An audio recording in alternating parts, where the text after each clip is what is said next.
اپنے طاقت کے گھمنڈ میں چور تھے اور یہ سمجھ بیٹھے تھے کہ اب ہمیں مرنا نہیں ہے، اب ہمیں فنا نہیں ہونا، ہم جو چاہے کرے، ہمیں نہ کوئی پوچھنے والا ہے اور نہ ہی ہمیں کوئی روکنے والا ہے۔ حضرات محترم، اس کے بعد اللہ نے فرمایا قالوا اجئتنا لنعبد اللہ وحدہ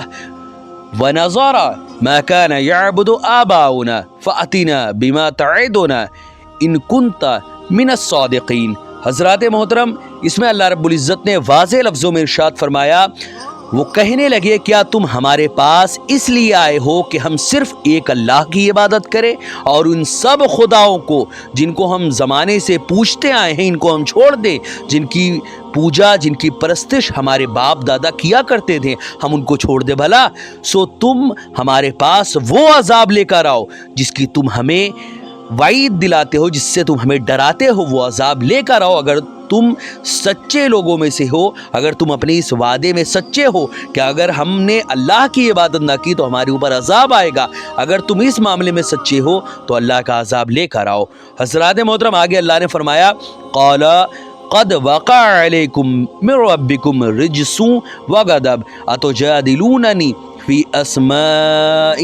سمیتموها انتم وآباؤکم ما نزل اللہ بها من سلطان فانتظروا انی معکم من المنتظرین۔ حضرات محترم، اس میں اللہ نے فرمایا، انہوں نے کہا، یعنی حضرت ہود علیہ السلام کی قوم نے کہا،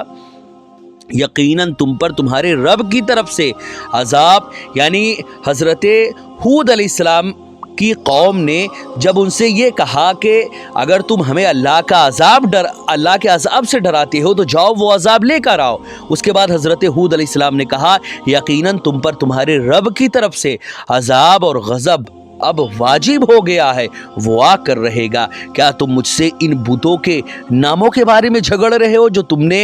اور تمہارے باپ دادا نے خود ہی فرضی طور پر رکھ لیے ہیں، جن کی اللہ نے کوئی سند نہیں اتاری؟ سو تم اللہ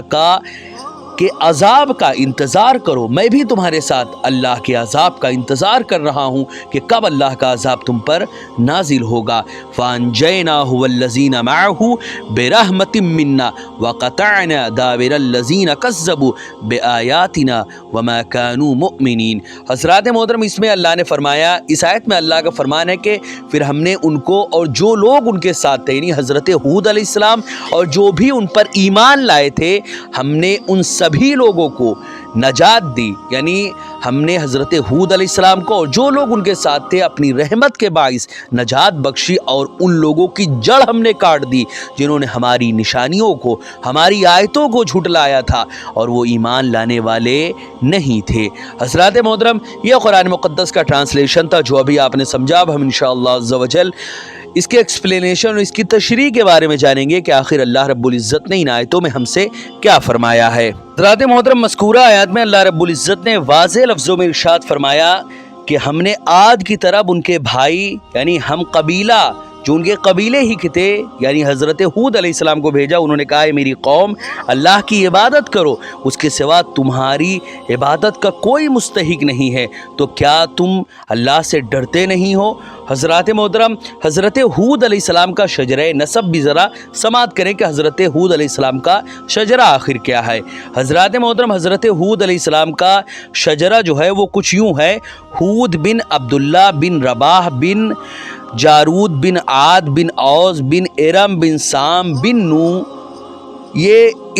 شجرہ نسب حضرت ہود علیہ السلام کا ہے۔ حضرات محترم، حضرت ہود علیہ السلام ایک عظیم نبی تھے جن کو اللہ رب العزت نے ایسی قوم کی جانب بھیجا تھا جو قد و قامت اور جسم و جسامت میں سب سے بلند و بالا تھے۔ حضرات محترم، حضرت ہود علیہ السلام کی قوم عاد کی طرف بعثت کے بارے میں بھی اب ذرا سماعت کریں۔ حضرت ہود علیہ السلام کی قوم جو تھی وہ قوم عاد تھی، یہ لوگ بت پرست تھے۔ انہوں نے بھی ود، سوا، یغوث اور نصر کی طرح بت بنا لیے تھے۔ ان کے ایک بت کا نام حبار تھا اور ایک بت کا نام سمود تھا۔ اللہ تعالیٰ نے ان کی طرف حضرت ہود علیہ السلام کو بھیجا۔ حضرت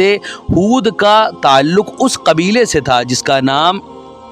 خلود تھا۔ حضرت ہود متوسط نسب کے تھے، یعنی بہت زیادہ بلند و بالا ان کا نسب نہیں تھا، نہ بہت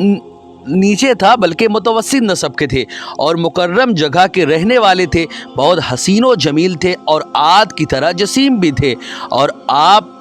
کی داڑھی جو ہے وہ بہت دراز تھی۔ حضرت ہود علیہ السلام نے ان لوگوں کو اللہ تعالیٰ کی طرف دعوت دی اور ان کو یہ حکم دیا کہ وہ اللہ کو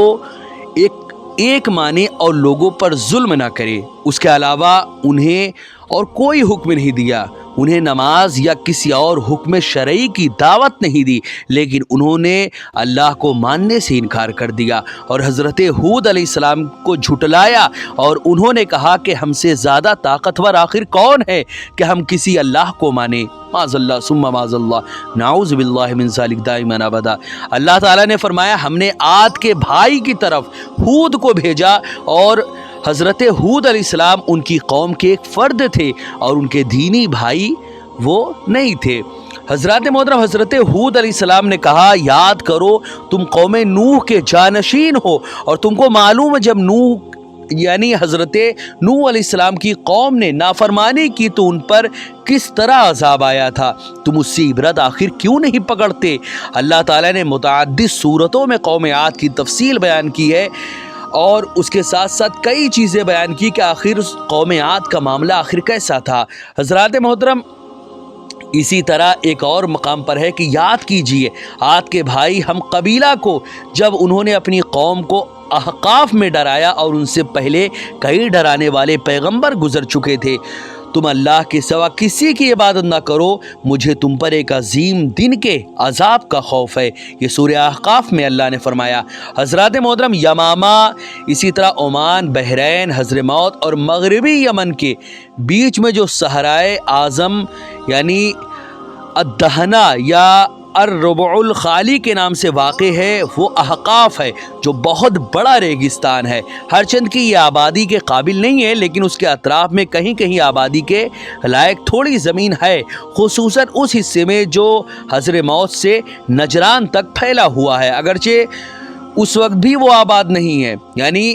اگر اس حساب سے اگر آپ دیکھیں تو آج بھی وہ آباد نہیں ہے، تاہم زمانے قدیم میں اسی حضرموت اور نجران کے درمیانی حصے میں عاد ارم کا مشہور قبیلہ آباد تھا، جس کو اللہ تعالیٰ نے اس کی نافرمانی کی پاداش میں نیست و نابود کر دیا تھا۔ حضرات محترم اللہ تعالیٰ نے فرمایا قوم عاد نے کہا کیا تم ہمارے پاس اس لیے آئے ہو کہ ہم کو ہمارے معبودوں سے تم دور کر دو؟ تو تم وہ عذاب ہم پر لے آؤ جس کا تم ہم سے وعدہ کر رہے ہو، اگر تم سچے ہو اپنے وعدے میں۔ حضرت ہود علیہ السلام نے فرمایا علم تو اللہ ہی کے پاس ہے، اور میں تمہیں وہی پیغام پہنچاتا ہوں جس کے ساتھ میں بھیجا گیا ہوں، لیکن میں گمان کرتا ہوں کہ تم جاہل لوگ ہو۔ پھر جب انہوں نے اس عذاب کو بادل کی طرح اپنے میدانوں کی طرف آتے دیکھا تو کہنے لگے یہ بادل ہے جو ہم پر برسے گا، نہیں بلکہ یہ وہ عذاب ہے جس کو تم نے جلدی طلب کیا ہے، یہ ایک سخت آندھی ہے جس میں دردناک عذاب ہے، یہ ہر چیز کو اپنے رب کے حکم سے تباہ و برباد کر دے گا۔ پھر انہوں نے اس حال میں صبح کی کہ ان کے گھروں کے سوا کوئی چیز نظر نہیں آئی تھی، یعنی کوئی بھی چیز ایسے نہیں دکھ رہی تھی جو موجود ہو، بلکہ سب مٹ چکی تھی، سارے لوگ فنا ہو چکے تھے جو بھی حضرت ہود علیہ السلام کی نافرمانی میں مشغول تھے۔ حضرات محترم اسی طرح اللہ نے مزید فرمایا کہ ہم مجرموں کو اسی طرح سزا دیتے ہیں، اور بے شک ہم نے ان چیزوں پر قدرت دی تھی جن پر تمہیں قدرت نہیں دی، اور ہم نے ان کے کان اور آنکھیں اور دل بنائے، اور ان کے کان اور آنکھیں اور دل ان کے کچھ کام نہ آ سکے کیونکہ وہ اللہ کی آیتوں کا انکار کرتے تھے، اور ان کو اس عذاب نے گھیر لیا جس کا وہ مذاق اڑاتے تھے۔ حضرات محترم جس وقت ان پر عذاب آیا اس وقت قحط اور خشک سالی تھی، ہر طرف قحط سالی پھیلی ہوئی تھی۔ جب انہوں نے امڑتا ہوا بادل دیکھا تو خوش ہو کر کہنے لگے بہت برسنے والی گھٹا آئی ہے، اب سب ندی نالے بھر جائیں گے اور خوشحالی آ جائے گی، لیکن یہ بڑے زور کی آندھی تھی جو 7 راتیں اور 8 دن مسلسل چلتی رہی، اور اس کے زور کے سامنے آدمی، درخت، جانور تنکوں کے مانند تھے۔ یہ آندھی ہر چیز کو اکھاڑ کر پھینک رہی تھی اور ہر چیز تباہ و برباد کر دے رہی تھی، اور سوائے مکانوں